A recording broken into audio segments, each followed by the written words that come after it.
আজকের আলোচনায় আমরা একটু গভীরে যাব। বিষয়টা হলো জল বাপ্তিস্মা আর আধ্যাত্মিক শুদ্ধিকরণ। আমাদের কাছে বাইবেলের কিছু অংশ আছে, আর তার সাথে কিছু ব্যাখ্যা বা নোটসও আছে। চেষ্টা করব এইগুলো থেকে জল বাপ্তিস্মার আসল তাৎপর্যটা বোঝার। মানে এটা কিভাবে অনুতাপ, বিশ্বাস বা ধরুন পবিত্র আত্মা পাওয়া। আর শেষ পর্যন্ত পরিত্রাণ। হ্যাঁ, পরিত্রাণের সাথে যুক্ত। শুরু করার জন্য একটা ভালো জায়গা হতে পারে পুরাতন নিয়ম, তাই না? যাত্রা পুস্তক ৩০ অধ্যায়ে একটা নিয়ম ছিল যাজকদের জন্য, সমাগম তাঁবুতে ঢোকার আগে। হ্যাঁ, পিতলের পাত্রে জল দিয়ে হাত পা ধুতে হতো। ঠিক। আর এটা কিন্তু শুধু পরিষ্কার পরিচ্ছন্নতার ব্যাপার ছিল না, তাই তো? একদমই না। কারণ ওখানে স্পষ্ট বলা আছে, মানে যাত্রা ৩০-১৮ থেকে ২১ পদে, যে যদি তারা না ধুয়ে বেদির কাছে যায় বা তাঁবুতে ঢোকে তাহলে তাদের মৃত্যু নিশ্চিত। বেশ কঠিন শাস্তি। এর মানেটা কি ছিল আসলে? উৎসগুলো কি বলে? এর পিছনে একটা গভীর প্রতীকী অর্থ আছে। জল মানে ওই বিশেষ পাত্রের জল প্রায়শই ঈশ্বরের বাক্যকে বোঝাত। মানে সেই বাক্য যা আত্মাকে পাপ থেকে শুদ্ধ করে। ও আচ্ছা। এটা শুধু তখনকার একটা নিয়ম ছিল না। ধরুন, ভাববাদীদের লেখাতেও আমরা একই সুর পাই। জেহিস্কেল বা সখরিয়া, হ্যাঁ হ্যাঁ, মনে পড়ছেন। তারা ঈশ্বরের দ্বারা শুদ্ধ হওয়ার কথা বলেছেন। আসল কথাটা হলো, ঈশ্বরের কাছে যেতে হলে পবিত্রতা অপরিহার্য। এই যে বাইরে থেকে ধোয়া, এটা আসলে ভিতরের মানে আত্মিক শুদ্ধতার প্রয়োজনীয়তার দিকেই ইশারা করত। এটা নিছক কাচার ছিল না। বাহ, দারুণ ব্যাখ্যা। তাহলে পুরাতন নিয়মের এই শারীরিক শুদ্ধি, এটা আসলে নতুন নিয়মে যিশুর মাধ্যমে যে গভীর আত্মিক শুদ্ধি আসবে তারই একটা ছায়া বা প্রতীক ছিল বলতে পারি? ঠিক তাই, একরকম পূর্বাভাস। আচ্ছা, এবার তাহলে নতুন নিয়মে আসা যাক। যোহন ১৩ অধ্যায়ে ওই যে বিখ্যাত ঘটনাটা, যিশু তার শিষ্যদের পা ধুয়ে দিচ্ছেন। পিতর তো প্রথমে কিছুতেই রাজি হচ্ছিলেন না। হ্যাঁ, তার দ্বিধা ছিল, কিন্তু যিশু খুব জোর দিয়ে বললেন, আমি যদি তোমাকে না ধুই, তাহলে আমার সঙ্গে তোমার কোনো অংশ নেই। তখন পিতর একেবারে উল্টো বললেন, তাহলে শুধু পা কেন, পুরো স্নানই করিয়ে দিন। হ্যাঁ, কিন্তু যিশু বললেন, যার স্নান করা হয়ে গেছে তার শুধু পা ধোয়া দরকার। এর মানেটা কি দাঁড়ালো তাহলে? যারা একবার বিশ্বাসে বা বাক্যে শুদ্ধ হয়েছে তাদেরকে শুধু রোজকার জীবনের চলার পথের পাপ বা ত্রুটি থেকে শুদ্ধ হতে হবে, এরকম কিছু? আপনি একদম ঠিক ধরেছেন। এই ঘটনাটাকে আমরা যোহান ৩ অধ্যায়ে যিশুর সেই কথার সাথে মেলাতে পারি। নিকোদিম সাথে কথোপকথনটা। হ্যাঁ, যেখানে তিনি বললেন, ঈশ্বরের রাজ্যে প্রবেশ করতে হলে জল ও আত্মা দ্বারা নতুন জন্ম হওয়া দরকার। হুম। এখানে জল বলতে প্রায়শই বোঝানো হয় ঈশ্বরের বাক্য বা সেই বাক্যে বিশ্বাসের ভিত্তিতে যে বাপ্তিস্মা নেওয়া হয়। আর আত্মা হল পবিত্র আত্মার নতুন জীবন দেওয়ার কাজ। আচ্ছা। এই নতুন জন্ম মানে জল আর আত্মার কাজ, এটাই ঈশ্বরের প্রতি বাধ্য জীবনযাপনকে সম্ভব করে তোলে। আর মনে রাখতে হবে, যোহান ১:১ বলছে, যিশুই হলেন সেই জীবন্ত বাক্য। আবার মথি ১:২০ বলছে, তিনি পবিত্র আত্মার শক্তিতেই জন্মেছিলেন। ঠিক। তাই খ্রিস্টের নামে আর ঈশ্বরের আত্মার মাধ্যমে শুদ্ধ হওয়ার ধারণা, যেটা আমরা পৌলের লেখায় পাই, যেমন ১ করিন্থীয় ৬:১১ বা এফিসীয় ৫:২৬। হ্যাঁ, তিতুতি ৫-এও আছে। ঠিক, এই সব কিছুই আসলে এরই সাথে যুক্ত। যিশুর বাক্য শোনা, বিশ্বাস করা আর পবিত্র আত্মার কাজ, এই দুই মিলেই আত্মিক নবজন্ম। আর রোজকার পা ধোয়া মানে হল এই নতুন জীবনে চলার পথে যে ছোট্টখাটো ভুল বা পাপ হয় তার জন্য ক্ষমা আর শুদ্ধিকরণ। বেশ পরিষ্কার হলো। তাহলে এটা স্পষ্ট যে শুদ্ধ হওয়ার ভিত্তিটা হলো খ্রিস্টের রক্ত, তার বলিদানের মাধ্যমে পাপের ক্ষমা লাভ। ইব্রিয় ৯ আর ১০ অধ্যায় তো এটাই জোর দিয়ে বলা হয়েছে। একদম, ওটাই মূল ভিত্তি। কিন্তু প্রশ্ন হল, শুধু এই বিশ্বাস আর ক্ষমা লাভ, এটাই কি সব? কারণ লুক ৬ অধ্যায়ে যিশু নিজেই তো বলছেন, কেন আমাকে প্রভু প্রভু বলে ডাকো, অথচ আমি যা বলি তা পালন করো না। এখান থেকেই মনে হয় বিষয়টা আর একটু জটিল হচ্ছে। মানে উৎসগুলো শুধু বিশ্বাসে জোর দিচ্ছে না, তার সাথে বাধ্যতা বা কাজের একটা জরুরি সম্পর্কের কথাও বলছে, তাই না? ঠিক বলেছেন। এখানেই যাকবের লেখাটা খুব গুরুত্বপূর্ণ হয়ে ওঠে।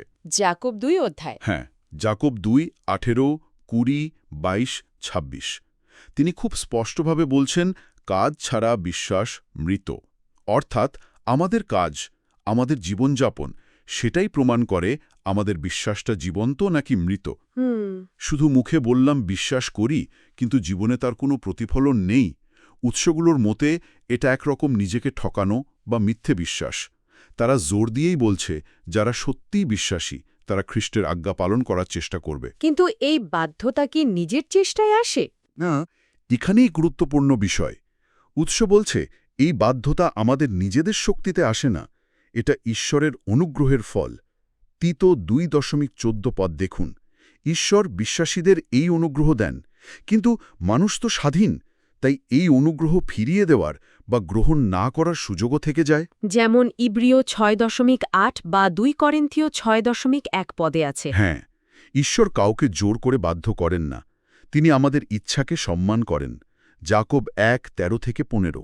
তার মানে প্রকাশিত বাক্য বইতে যে কাজের ভিত্তিতে বিচারের কথা আছে, যেমন 2.23 বা 20.13 পদে, সেটার তাৎপর্য আরও গভীর দাঁড়াচ্ছে। ওখানে বলা হচ্ছে আমাদের কাজগুলো নাকি আমাদের ভেতরের আসল অবস্থাকে, মানে হৃদয়কে প্রকাশ করে। মথি 12 বা 15 অধ্যায়েও এমন কথা আছে। ঠিক। কিন্তু এই বিচার আর অনুগ্রহের দ্বারা পরিত্রাণ, এ দুটোকে একসাথে কিভাবে বুঝব? উৎসগুলোকে এই আপাত বিরোধ মেলায়? হ্যাঁ, উৎসগুলোর দৃষ্টিভঙ্গিটা বেশ পরিষ্কার এই ব্যাপারে। বিচারটা হবে সবার জন্য, কিন্তু তা ঈশ্বরে কিছু জানার জন্য নয়। তিনি তো সবই জানেন, তাই না? হ্যাঁ, মথি 10 বা লুক 12তে যেমন আছে, একটা চড়ুই পাখি পড়লেও তিনি জানেন। একদম। বিচারটা হবে বরং সৃষ্টির সামনে একটা প্রমাণ হিসেবে। আমাদের কাজগুলোই দেখিয়ে দেবে আমরা ঈশ্বরের দেওয়া অনুগ্রহ আসলেই গ্রহণ করেছি কিনা, নাকি তা প্রত্যাখ্যান করেছি। ও আচ্ছা, প্রমাণ হিসেবে। হ্যাঁ, বিশ্বাস নিজেই তো ঈশ্বরের অনুগ্রহের দান, এফেসীয় 2:8। কিন্তু সেই দান গ্রহণ করা বা না করার স্বাধীনতা মানুষের আছে। রোমিও 1:18 বা ইব্রিয় 10:29 দেখুন। তাই ভালো কাজ বা সৎ জীবনযাপন এগুলো পরিত্রাণ অর্জন করার উপায় নয়, বরং এগুলো হলো ঈশ্বরের অনুগ্রহ এবং পবিত্র আত্মার কাজকে গ্রহণ করার প্রমাণ বা ফল। গালাতীয় 5:19-23 পদ যেমন বলে। হুম। আমরা কেউই নিজেদের চেষ্টায় পুরোপুরি ধার্মিক হতে পারি না, বা ঈশ্বরের মান অনুযায়ী প্রতিবেশীকে ভালোবাসতে পারি না। রোমিও 3 বা এফেসীয় 2 অধ্যায় দেখুন। যিশাইয়া 64:6 তো বলা আছে আমাদের ধার্মিকতা নোংরা কাপড়ের মতো। ঠিক তাই। তাহলে এখানেই পবিত্র আত্মার ভূমিকাটা খুব জরুরি হয়ে পড়ে, তাই না? প্রেরিত 2.38 পদে আছে, অনুতাপ আর বাপ্তিস্মের পর বিশ্বাসীরে পবিত্র আত্মা উপহার হিসেবে পান। একদম। আর গালাতীয় 5 অধ্যায় বলছে এই পবিত্র আত্মাই আমাদের ভেতরে যে পাপপূর্ণ স্বভাবের ইচ্ছেগুলো আছে, মাংসের অভিলাষ যাকে বলে, হ্যাঁ, তার বিরুদ্ধে লড়াই করতে সাহায্য করেন এবং জিততে শক্তি দেন। তিনি আমাদের মধ্যে প্রেম, আনন্দ, শান্তির মতো ভালো ফল ধরান। রোমিও 5.5-এও আছে, পবিত্র আত্মার মাধ্যমে ঈশ্বরের ভালোবাসা আমাদের হৃদয়ে ঝেলে দেওয়া হয়। ঠিক, এই আত্মাই আমাদের ঈশ্বরকে এবং অন্যদেরকে সত্যি ভালোবাসতে আর তার বাধ্য হতে শক্তি যোগান। আত্মা ছাড়া এই নতুন জীবন কাটানো সম্ভবই না। আচ্ছা, এবার বাপ্তিস্মের আরও কিছু গভীর প্রতীকের দিকে যাই, যা উৎসগুলোতে এসেছে। যেমন 1 পিতর 3 অধ্যায়ে বাপ্তিস্মকে নোয়ার দিনের বন্যার সাথে তুলনা করা হয়েছে। এটা তো বেশ ইন্টারেস্টিং। হ্যাঁ, খুবই ইন্টারেস্টিং। জল এখানে একই সাথে বিচার, যারা অবাধ্য ছিল তাদের জন্য, আবার পরিত্রাণও, যারা জাহাজে ছিল তাদের জন্য, দুটোই। ঠিক, জল একদিকে যেমন পুরনো পাপী পৃথিবীকে ধ্বংস করল, তেমনি নোহ আর তার পরিবারকে সেই জলের ওপর দিয়ে এক নতুন পৃথিবীতে নিয়ে গেল। আর ওই জাহাজটা যা রক্ষা করেছিল সেটাকে খ্রিস্ট বা তার মণ্ডলীর প্রতীক হিসেবে দেখা হয়। বাহ! আর 1 করিন্থীয় 10 অধ্যায়ে লোহিত সাগর পার হওয়া? হ্যাঁ, সেটাকেও পৌল এক ধরনের বাপ্তিস্মা হিসেবে দেখেছেন। তারা জলের মধ্যে দিয়ে গিয়ে গোলামি থেকে মুক্তি পেয়েছিল। এই নোটগুলোতে শহীদদের সানকিউ জিঙিন, কাছের সমুদ্র, ইউরিবাধা পার হওয়ার কথাও আছে। প্রকাশিত বাক্য 15 অধ্যায়ের কথা সম্ভবত। হ্যাঁ, সম্ভবত সেই প্রসঙ্গে। কোরিয়ান শব্দগুলো হয়তো কোনো বিশেষ ব্যাখ্যা বা গোষ্ঠীর সাথে যুক্ত।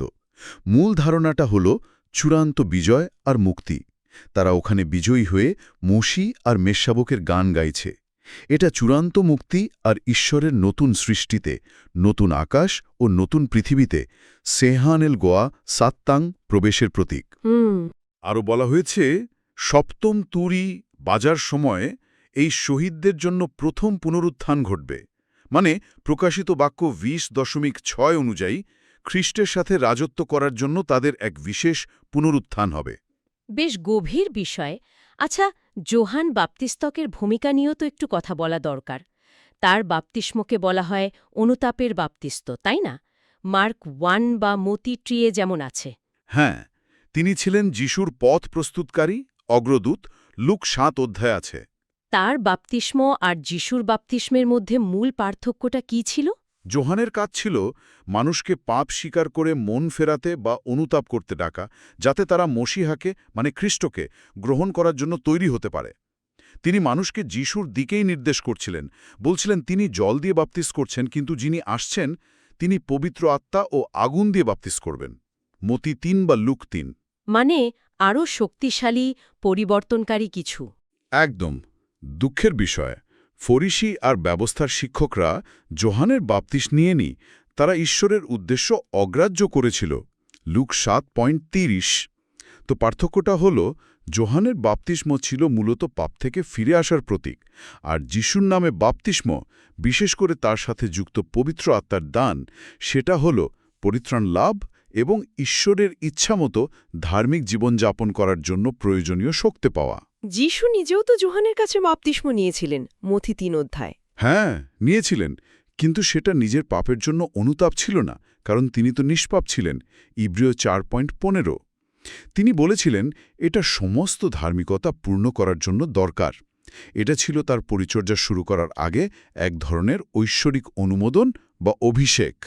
আর তখনই তো পবিত্র আত্মা নেমে এসেছিলেন। ঠিক, অনেক সময় উৎসগুলোতে পরিচর্যার জন্য এই অভিষেক, যেমন যিশুর বাপ্তিস বা দাউদের অভিষেক, আর বিশ্বাসীর হৃদয়ে পবিত্র আত্মার স্থায়ীভাবে বাস করা, এই দুয়ের মধ্যে একটা পার্থক্য করা হয়। বুঝতে পারলাম। আচ্ছা, এই সব আলোচনাকে যদি বর্তমানে নিয়ে আসি, উৎসগুলো মনে করিয়ে দিচ্ছে যে বিশ্বাসীদের জীবন এখনও একটা লড়াইয়ের জায়গা, তাই না? এফিসীয় 6:12। হ্যাঁ, আধ্যাত্মিক সংগ্রাম চলছে। যদিও ওই চূড়ান্ত ঘটনাগুলো মানে প্রথম পুনরুত্থান বা কাচের সমুদ্র পার হওয়া, ওগুলো এখনও ঘটেনি।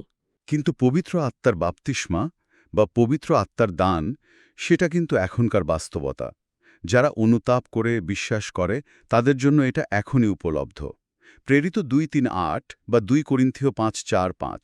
তার মানে এর মানে হল, বিশ্বাসীরা এখনই এই পৃথিবীতে থাকতেই পবিত্র আত্মার মাধ্যমে ঈশ্বরের রাজ্যের যে শক্তি, শান্তি, ধার্মিকতা, তার কিছুটা হলেও অনুভব করতে পারে।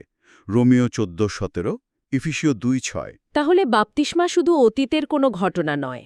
মৃত্যু আর খ্রিস্টের পুনরুত্থানের শক্তিতে এক নতুন জীবনে জেগে ওঠা। রোমিও 6, কলসীয় 2।